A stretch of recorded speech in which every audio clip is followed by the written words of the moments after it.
Hey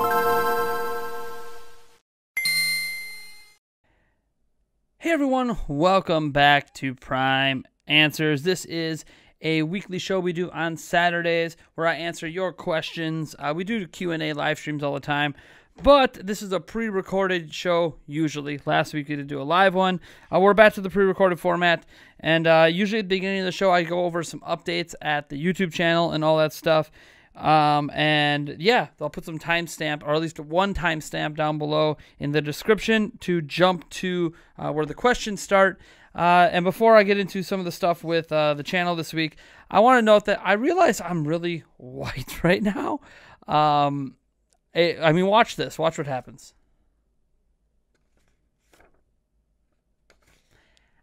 I don't know why it's not showing a more natural skin color and blowing me out more. I tried turning down the aperture and changing some settings. I don't know. Whatever. I'm only one person here at the channel, and we'll get to that. There's actually a question about the channel, about that later. But I want to talk a little bit about this past week at the channel because it's been a really weird week. So this past week we had two sponsored sort of videos, sort of streams go out. We had a sponsored video in our latest Prime Family episode, which was the first one we did out for a while. 2K sponsored us to create a video about carnival games where we had a family game night. So that video went out this week. And then we had a sponsored live stream for Fairy Fencer F that ended up going pretty well. We needed to maintain over 50 live viewers in that video for me to make any money. We did that throughout the whole video. However, I don't know when I'm getting paid. If I'm getting paid, I don't even know how much money I'm getting paid because I have an idea of how much money I'm getting paid, I should say. They kind of told me how it works. But I emailed them after the stream and said, hey, so the stream's done and everything. Can we discuss, how payments are going to be made? What's the payment arrangement? For those who don't know, Restream is the one that we're kind of being the mediator in all of this and set it all up. So Restream is a program we use to stream out to multiple platforms in Twitch and YouTube. So I am holding Restream responsible for this, as well as Idea Factory on the payout for that sponsorship. Basically, I've emailed them both, and I'm like, hey, so like we did this, and I know their full promotion for the game runs, I think, through the 31st.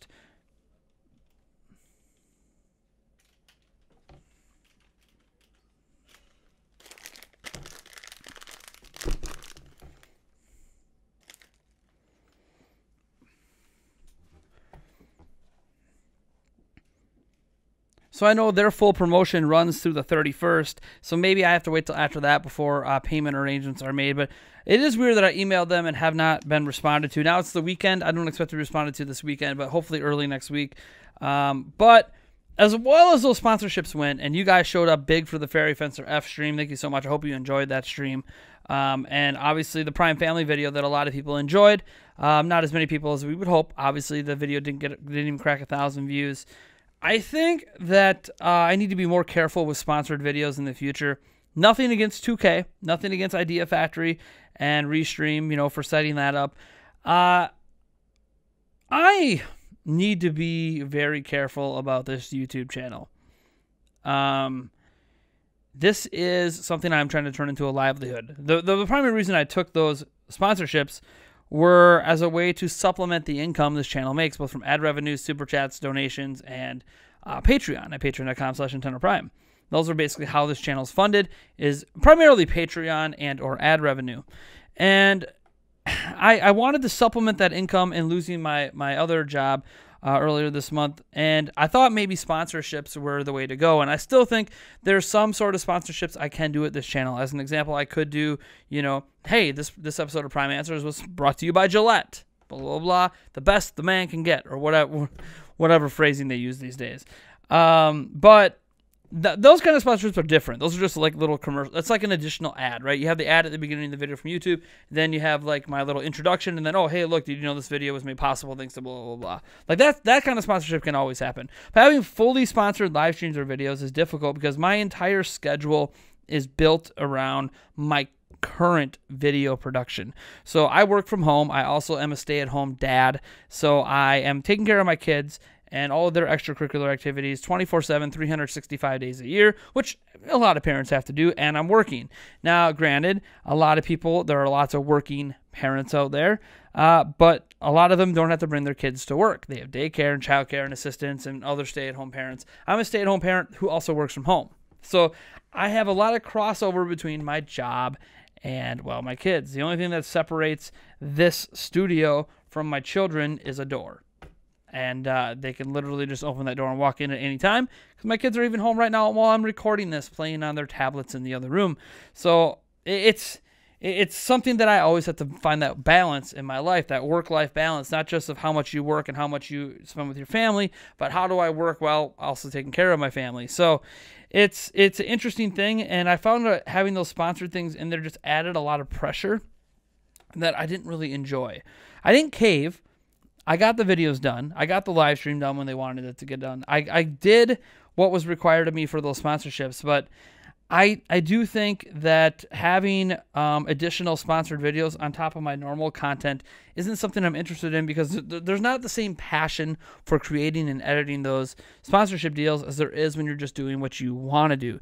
Now, some sponsorships make sense. Like if Nintendo contacted me and they're like, "Hey, look, you wanna do a little preview sponsored video for Animal Crossing," like, hell yeah, I'll do that. That makes a ton of sense, because that's a video that I want to create anyways that I wouldn't be able to create without early access to the game. But then I can't review the game or anything like that. And then you have to question, if you're being sponsored by Nintendo, does that taint the rest of your reviews of Nintendo games? That's also a road that I'd have to consider as well at that time. So I do think I need to be more careful with sponsorships. Nothing was wrong with the sponsorships I took, the sponsorships I did. But I do want to make sure that my content at the channel comes first, be it the podcast, the news videos, and everything else. And that's important to note, because the other thing I want to touch on is for the first week of this year so far, it's about the third week in January or so, or at least the third week that has January days in it, viewership numbers have finally begun to dip. Now, they've dipped before a little bit, but I mean, this is a significant dip. We're talking a loss of, 100, I don't know, like basically a 50% cut on viewers from the week before. We only had 80,000 views this past week, which does average out to over 10,000 views a day, and I've said I want to maintain over 10,000 views a day, but the last 2 days on YouTube, and this is probably the third day in a row, were significantly below 10,000 views a day. And if you guys remember, one of my goals for this year was to not let that happen. Unfortunately, there are things that are outside of my control.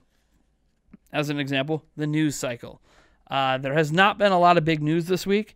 There's been some nice stories, or like, the VLC media player story. I did the YouTuber burnout thing. That ended up being a pretty popular video.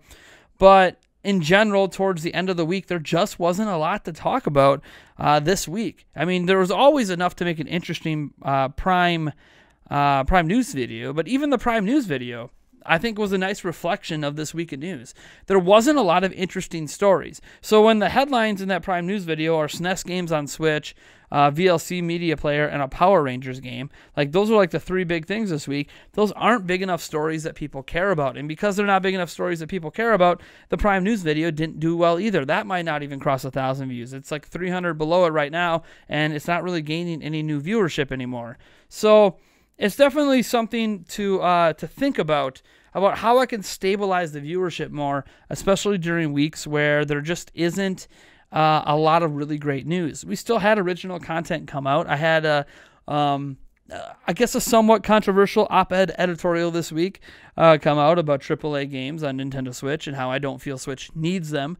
Not that I don't want them, not that it doesn't have some of them, but it doesn't need like the full array of AAA games as it's currently successful without it. But besides that editorial being, I guess, more controversial than I thought it was going to be when I made it. I thought I was making some pretty interesting points that were 100% based on facts, but whatever.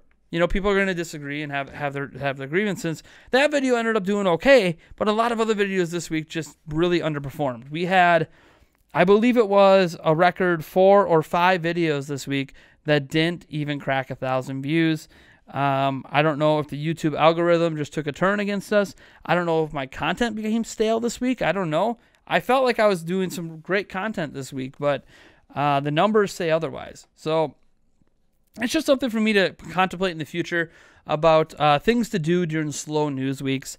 I have original content that comes out every week, but maybe I need to have some backup content for slow news weeks. Maybe it's time I launch that idea we came up with during a live stream about overreacting to trailers or something. I don't know. It's just something for me to ponder. Maybe you guys have some ideas for this stuff that you can put down in the comments if you would like to see some sort of new content from me that I can bring up more consistently that actually drives viewership. That being said, let's just get into your questions. That's it. We don't really have much else to talk about with YouTube this week. I don't have too many complaints, too many things to, positives to bring up. Just, hey, keep subscribing. We are almost at 44,000 subs. I would love to hit 44,000 subs this weekend. We're getting close, so let's see if we can pull that off. So all these questions we have here come from YouTube, only because I forgot to put up a thing on Twitter. Sorry, Twitter followers. I'll remember next week.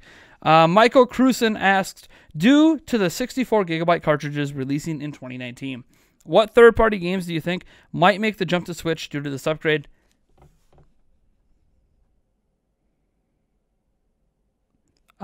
No, your video didn't freeze. 0.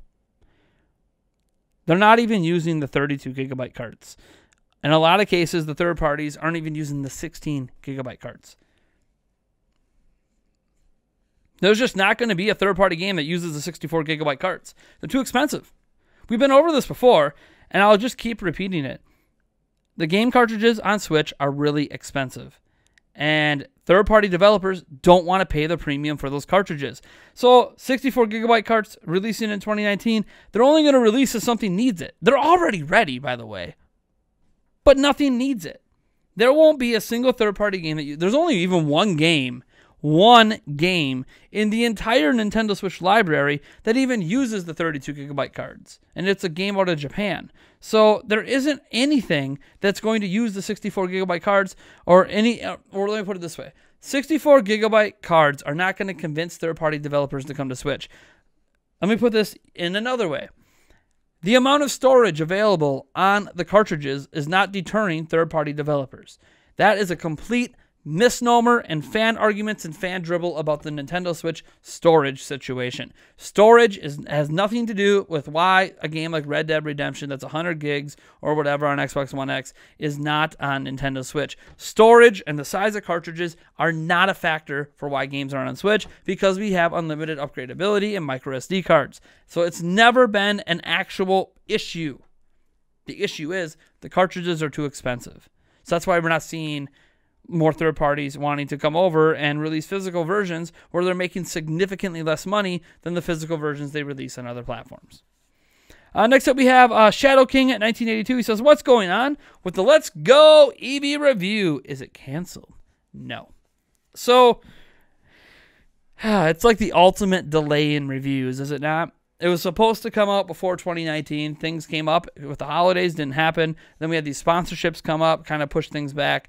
Reviews are kind of done in my spare time. So I did that indie game review to make sure I got a review out this month. The reason I did that review was to ensure that if Let's Go Pikachu, Let's Go Eevee review didn't land this month, that I had a review out this month for our $300 Patreon goal that we surpassed. So it's still in the works. For the most part, the review is written. All right, so the actual review aspect of it, like what I have to say about the game, is basically done. There's a few, some little editing and a few more paragraphs I might add, but it's pretty much done, which means I can basically record the audio for that review as well. The issue is all the cinematography is not done. That's a word I don't think I've ever used on this channel. So there's footage I got to get of the camera looking down at me playing Let's Go Pikachu, Let's Go Eevee, sitting on the couch in handheld and showing off the handheld controls. There's footage I need to get of me playing with the Pokeball Plus. There's footage of me I need to get playing with the Joy-Cons. All that kind of stuff is part of the review, and I just don't have footage of me doing that yet. It is footage that I hopefully will get at some point in the next week and have Eric kind of man the camera. Basically, all Eric has to do is kind of like move the camera a little bit and hold it there without having things pop up on the screen, which is one of the tricky parts. But I think the cinematography on that should be done, I don't know, soon. So there's a lot to digest here.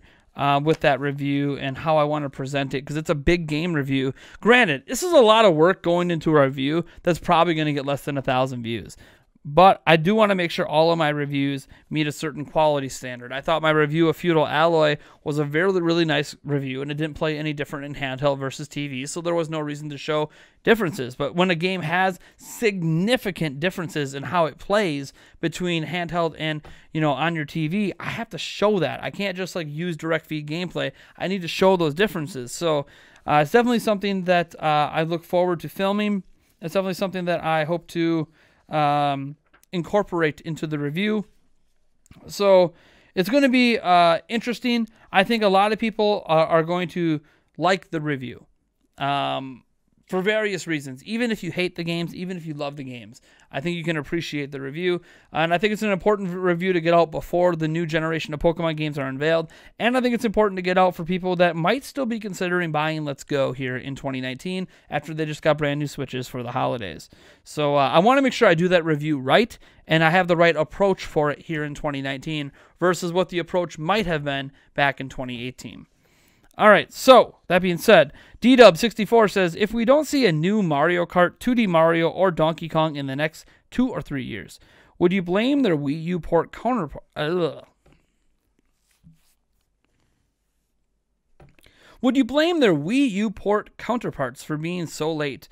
You can't tell me there isn't a 2D Mario game on the shelf waiting since Mario U came out almost 7 years ago. There's no way they didn't work on anything, and in 2015 said to themselves, we're going to re-release these games on the next system, which we know will be successful. All right. One, I don't think they have a 2D Mario game just sitting on the shelves. Believe it or not, the Mario team, the team that actually makes the core Mario games, is one team. So what were they doing since that game came out? Have you heard of Super Mario Odyssey? Have you heard of Mario Maker?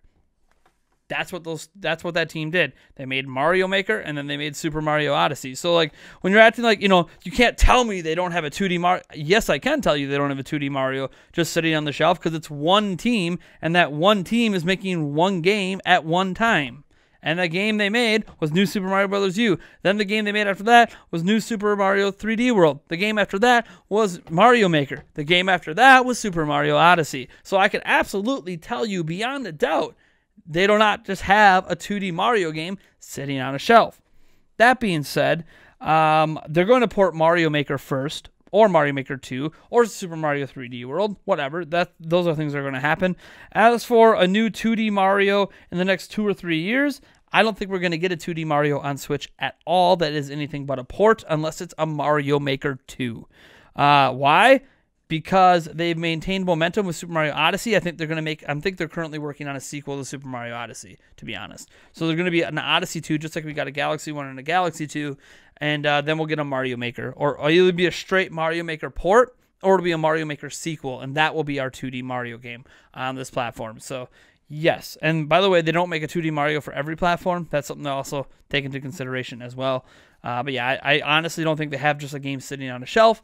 I understand that's what you believe, DDub64, but I'm just the game that's sitting on a shelf that's ready to go. They're not bringing out. It's Pikmin 4, not Mario. So that being said, you think we'll see a new Mario Kart? I think they are making a new Mario Kart. I think gotta remember the Mario Kart 8 team made ARMS. Now ARMS support is essentially done. They're still doing some of those once a month fight things, but in general, ARMS support is done, so that team is probably hard at work on the next Mario Kart game.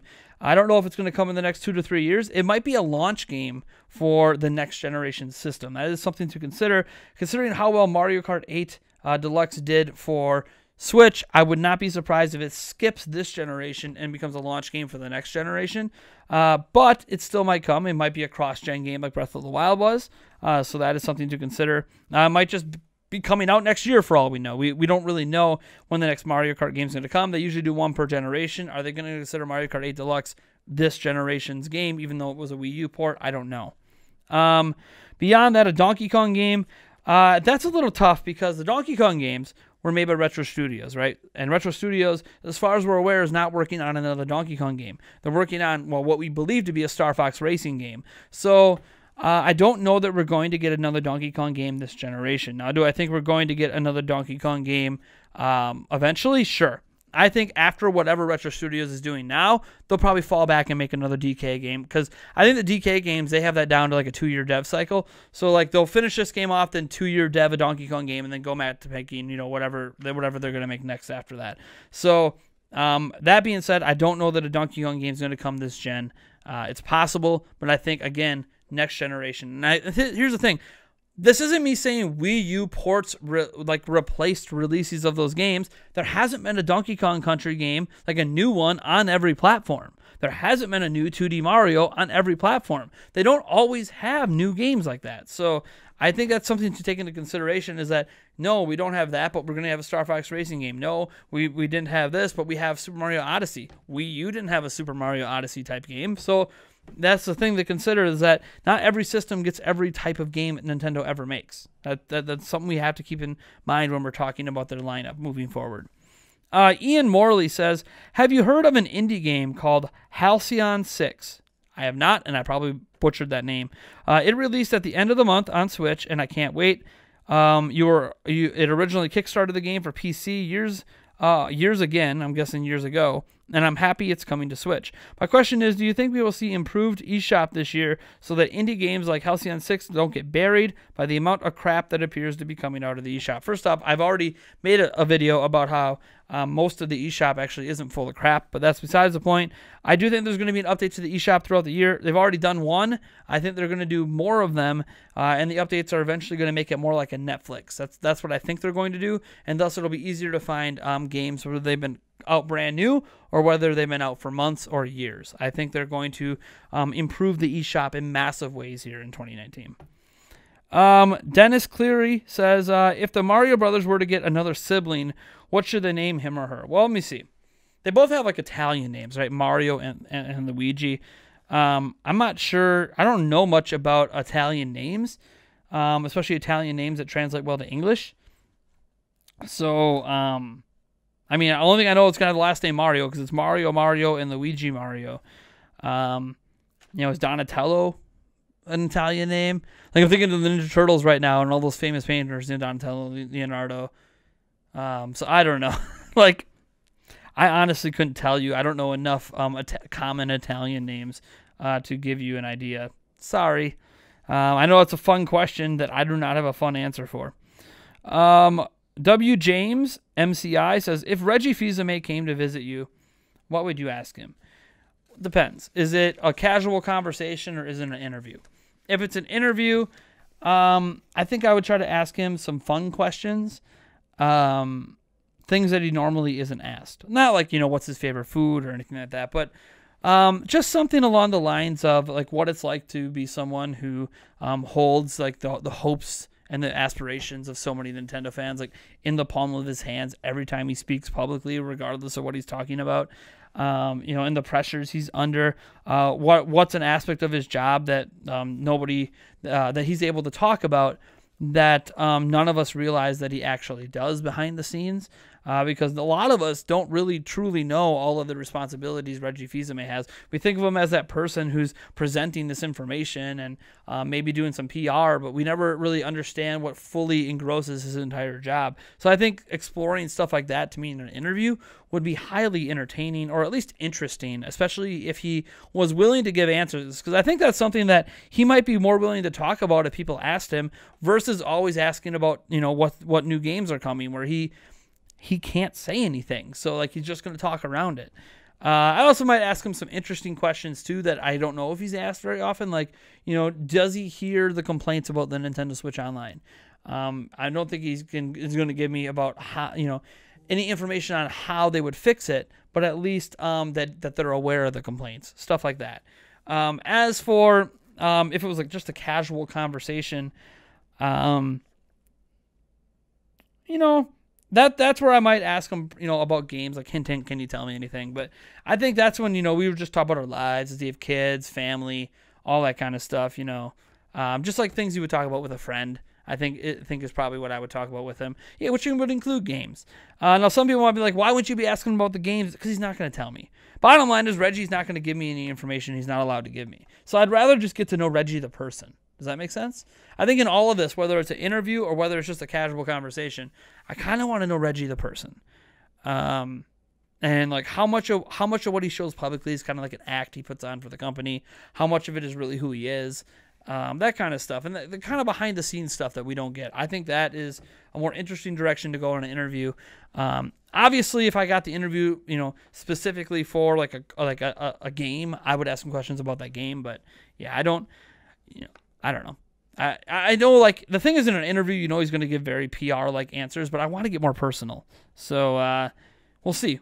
We'll see if that ever happens one day. Let me see here. Mint Monkey says, I'm for the Wii U ports. So do you think they should port a majority of its published games to Switch? Yeah, they're gonna. I think they should, and they will. I think all of the Wii U exclusives that did not get a sequel on Switch will be ported to Switch eventually. So the Wonderful 101, Pikmin 3, Super Mario 3D World, Mario Maker, blah, blah, blah. List goes on and on and on. I think they're all going to get ported to Switch. So do I think they should be doing that? I mean, I'd rather have full backwards compatibility, but obviously Switch can't play discs. So, yeah, that's going to happen. Sticky Splat says, how many hours did I log for Breath of the Wild? I think 175. I know by now many people have like several thousands of hours, but I don't have that kind of time. So to me, 175 hours spent in a game is a lot of time. So X Salty X Drift X, lots of X's. Do you run this YouTube channel by yourself? Yes. I used to have an editor for the podcast, but I don't have him anymore. So I literally shoot, edit, and script if I need a script. There's no script for this kind of video, but shoot, edit, script all of the videos. Even when Eric's on for the podcast, I'm coming up with the podcast topics. I'm directing Eric to some information he might want to know before the podcast. So I'm doing research for Eric. And I'm setting up the podcast. I'm setting up the lights. I'm setting up the camera. I'm setting up the table, the chairs, the background, and I'm doing all of the editing. I literally do everything at this channel. This channel is me. It does not exist without me. It is not here without me, and I have no help. The reason I don't have help is I can't afford it. So I'm not willing to bring on people that are at this point, at this stage of the channel anyways. I don't want to bring anyone onto the channel to help me out that I can't pay. I don't mind having a paid employee in the future when I can afford it, but right now it's 100% me. So any mistakes in the editing, any mistakes in what is said, any mistakes in the scripting, or anything you don't like about the shows, you can point to me and be like, it's your fault, Nate. So this channel is going to rise and fall, or rise really, really high and then crash and burn because of me. So Mario SL says, do you think we will get a Nintendo Direct before the next investors meeting on the 31st? Yes. I'll leave it at that. Sonic Forces 2017 says, what do you want to see in an Animal Crossing and Luigi's Mansion 3? In Animal Crossing, I don't know. Like, I like Animal Crossing. I think I even said I love Animal Crossing before. But I'm very bad at coming up with new ideas for Animal Crossing because I just like what Animal Crossing already is, right? So just more of the same in HD. That's all I care about. They're going to give us something else. I don't know what it's going to be, what the theme of the game is going to be. But as for Luigi's Mansion 3, what I want to see, part of it already isn't going to be there. It looks like it all takes place in one hotel. I wanted there to be multiple mansions again, like in the original Luigi's Mansion, but we're getting one hotel. What I can say is for the one hotel, I hope each floor of the hotel is pretty unique. I mean, it has a similar aesthetic, but unique. Like maybe they have themed rooms. I want there to be many, many different types of ghosts with many different methods to have to capture them. I feel like in Dark Moon, one thing they took away besides having multiple mansions, they did just the one big mansion ideal, is that they also took away having the wide variety of ghosts. There were so many different ghost types in the original Luigi's Mansion. I want to see that again in Luigi's Mansion 3. I think it adds a lot of variety and makes the game more exciting. And I think it would make people more excited for the game in general, because I feel like there's some people who are fans of Luigi's Mansion that looked at that little snippet of gameplay we had and they're like, that doesn't look very good. I mean, we didn't see a wide variety of ghosts in there, a wide variety of gameplay types. So, like, there's a lot of stuff that we don't know about the game. If it's just Dark Moon, but in a hotel, I think that's going to disappoint a lot of people. Gazenja Fox says, What area outside of gaming do you feel Nintendo will most benefit from getting into now that they've gotten into film and theme parks via partnerships with Universal? They're also into toys. They have various themed toys out there, whether it's from McDonald's to like not Legos, but like they have a partnership with that other company that makes like a Lego-like product. They also have a partnership with Connects. So I think they should really up their merchandise game, and not just like gaming merchandise, but merchandise for kids like you can find in Walmart. I think they should up that game a lot. Besides that, I mean, what they would benefit the most from, you know, they tried to get into health. I think if they could ever find a successful health device, that's great, because then they can get government funding for that. But I don't know. I mean, I feel like they're already doing naturally what they should be: film, theme parks, and merchandise. I don't really know that there's anything else Nintendo needs to do. I mean, maybe they should start selling their soundtracks more. I do think the fact that we can't buy their soundtracks like for most of their games is a crime in that of itself. I know they're available for free on YouTube and other places, but it'd be nice to have like an official high quality version that people could buy for like $5 or $10. So that is something they could do. They did the concert series with Zelda. Maybe do some more symphony tours and stuff like that. But yeah, I honestly think Nintendo's expanded. You don't want Nintendo to overextend themselves. So let's let them get the theme parks established, let them get the movies established, and the merchandise surrounding everything, and then let's see that blossom first, and then we can talk about more. It's just like at the YouTube channel. I got to be careful. That's the thing with the sponsorship videos. I got to be careful about spreading myself too thin. Same when it comes to Nintendo. They can't like just jump into a zillion avenues. Let's nail the new avenues they're in first. Then let's revisit this topic if and when those avenues are successful or unsuccessful. Orestes M says, why does he always have a can of soda on his desk? Well, just for you, there has been no soda on this desk. There's been no drink of any kind. Why do I usually, though? I think I answered you directly, but I figured I'll answer for everyone else. I don't like coffee, and I am a parent who runs on 4 hours of sleep and does this YouTube thing full time while being a parent full time from home. And we, even with working out and getting some adrenaline and some energy back that way, I still need my kicks of caffeine to get me through the day. And unfortunately, I don't like coffee. I wish I liked coffee, but I hate it. I detest it. I don't like espresso. I don't like any of that stuff. So soda has caffeine. I know there's other ways to get caffeine, by the way, but I choose soda. And obviously, I'm not going to say I don't have a problem, that I don't drink too much, that I'm not a so-called addict of soda. But I've massively cut down on my soda consumption. But yeah, I still use it for my caffeine kick, and it works. And in fact, it's working. Ironically, it's working now, like better, now that I've cut back my consumption than when I was drinking too much of it. So who knew? All right, we have one final, well, it's a bunch of questions. We had a fan send in a letter to our P.O. box. I just happened to check it today because I was already across the street getting some lunch, and I'm like, oh, hey, look, there's a letter. And I save this for our Nate Says videos when I unbox a whole bunch of stuff sent to me to the P.O. box. But this person sent a bunch of questions. So it's all related to one thing, and it comes from a person who's calling himself Al. So this is from Al. He says, Dear Nintendo Prime, can you talk about the 512 gigabyte micro SD card? They do exist, by the way, guys. There's a couple, SanDisk and I think PN. I think he actually mentions the company here. It's PNY. They both have 512 gigabyte ones. So those are the largest ones on the market right now. So can you talk about the 512 gigabyte micro SD card? It's on Amazon and it's being sold by a company called PNY. Again, they're reputable, just like SanDisk, out of Jersey. And I believe it's going for around $250 right now. You are correct.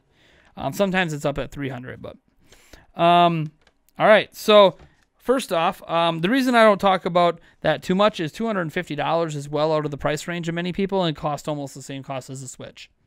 So that's why I don't mention that one as much as the 400 gig. When you can get the 400 gig for under 100, but then like the next step up is over 250, like. It's not really, that's why I don't talk about it as much, but it definitely exists. He says, do you think this is a fair price for 512 gigabytes? It's a fair price because it's the largest one, but it being a consumer-friendly price is a different story. it's a fair price because there's nothing bigger than it. The reason the 400 gig can drop below 100 is because the 512 exists. When the 1 terabyte comes out, you're going to see the 512 drop below 100. So it's a fair price in so much as because it's the best of the best on the market, it can be really expensive. But it's not a fair price in that consumers are not buying it at that price point. So they're just keeping it there so they can sell more of the 400 gig ones for cheap. It makes the 400 gig ones look like a much better deal. So is it a fair price?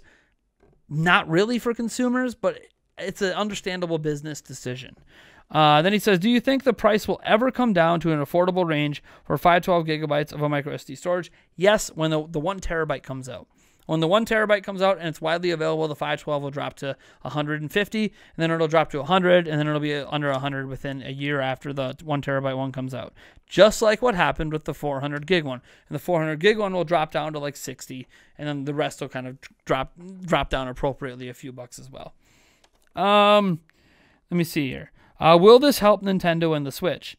Not really. It has nothing to do with Nintendo or the Switch.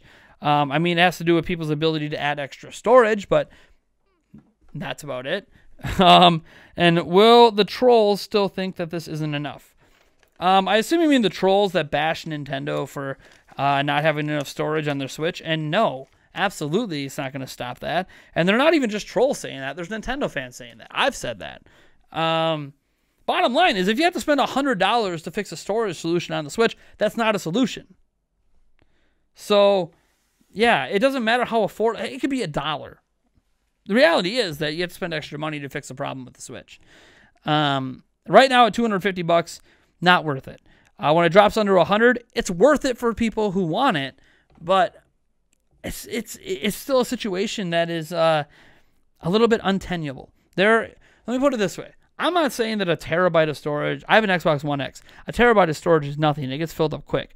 But here's the thing. There is not one game that is released on Xbox One X that cannot be played on the Xbox One X out of the box, right? You can install any singular game to that hard drive, no problem. Red Dead 2, whatever, no problem. It will install. You have enough space. On Switch, there are games today you can buy the physical version of that there's not enough storage on Switch to actually cover it all. So, no, it's still not fixed. It's still not okay. The trolls are still going to say what they say. Haters are still going to want to say it because it's still a problem.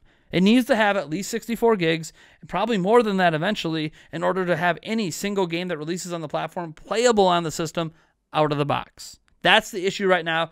32 gigs is not enough for every game on Switch to be playable on the platform out of the box. So once they fix that, that's when people will stop complaining. Right now, lowering the price of micro SD cards doesn't fix that problem. So, now, that being said, please get the 1 terabytes out and like mass market fast so I could buy a 512 later this year for $100. That would be great. I'm using a 256 right now. It's full. I'm literally archiving games almost daily. It's completely full. And it's ridiculous because once I start archiving games, I rarely reinstall them just because it takes too long. So, anyways, that's going to do it for this week's episode of Prime Answers. I hope it was a little shorter than usual. I didn't have as many questions because I didn't ask on Twitter too, but that's okay. Time for me to get making some other videos and some other stuff. I got lots of stuff in the works. If I could just get a little motivated here. Been a little down in the pits the past few days, looking at the traffic, looking at those sponsored videos, trying to get back into my normal groove now. It's been fun doing this Prime Answers video, and I'll catch you guys in the next video. Yeah. Oh, hey, we're giving away a Nintendo Switch Super Smash Bros. Ultimate Bundle. I guess that's how I should end this. Gleam.io link down in the description. Free to enter. Just have to subscribe. Bye.